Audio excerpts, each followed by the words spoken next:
good paddling technique will make you more efficient and keep your arms from tiring out quickly. We're going to talk about how to hold the paddle, how to do the forward stroke, how to turn with a sweep stroke, and how to come to a stop.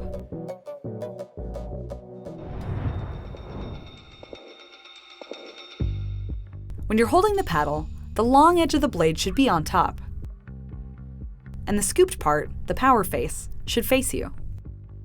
To get the right hand spacing, rest the paddle on your head and move your hands until your elbows are just under 90 degrees.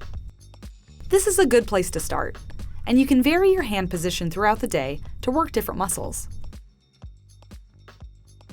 Now get your knuckles in line with the top of the blades, and make an O with your thumb and forefinger around the shaft while your other fingers rest loosely.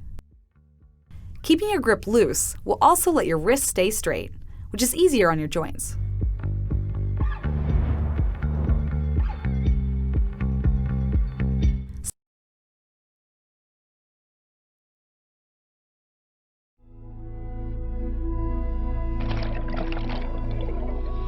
Everyone's seen this sapphire blue universe, but most likely that view was through some nature documentarian's lens.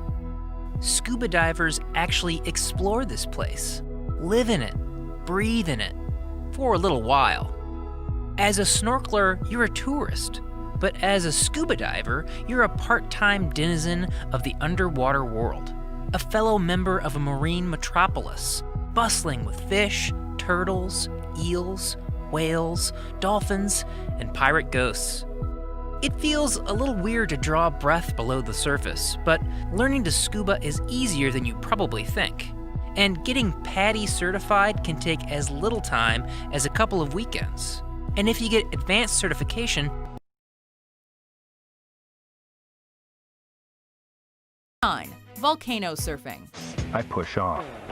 Moments later, I'm ass-turning down the pumice. The advent of this 21st century extreme sport has been credited to Zoltan Istvan, and it involves a bumpy ride to the dark side of an actual volcano. That's right, a couple thousand years ago, the poor residents of Pompeii were essentially buried alive thanks to Mount Vesuvius. And now, adventurers fight back against volcanoes, so to speak, by getting all up in their business. Go! Yeah! Times have changed, of course, but one must always be aware of getting all carved up by chunks of ash and flying debris. Oh yeah, the explosive lava is something to think about as well.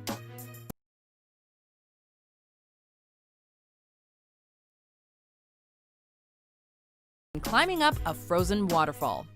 One does not simply ice climb. One comes ready with all the appropriate gear, prepared for perhaps the most exhilarating feeling in the world, and maybe a nasty fall. Number 7. Highlining. Some of you may already highline on a daily basis, but probably not quite like this. My name is Philippe Petit. I'm a wire walker. Featured in the 2015 film The Walk, highlining is the form of slacklining that is done at challenging heights. This sport requires some intellect when setting up the anchor points, and of course, one must be in tip-top shape and be able to focus too, as the ultimate fail would be plummeting to your certain death. It's only been since 2010 that slacklining has really become popular, particularly in the form known as tricklining, and it builds on the examples of past high-wire artists for more creative expressions of freedom.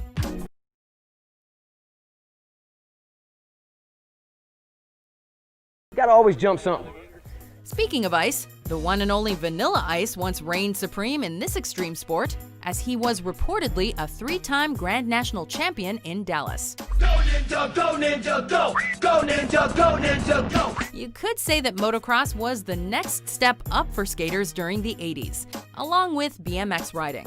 Numerous sub-competitions have emerged from this vehicular activity, whether it be freestyle, supercross, or whatever competitors come up with next.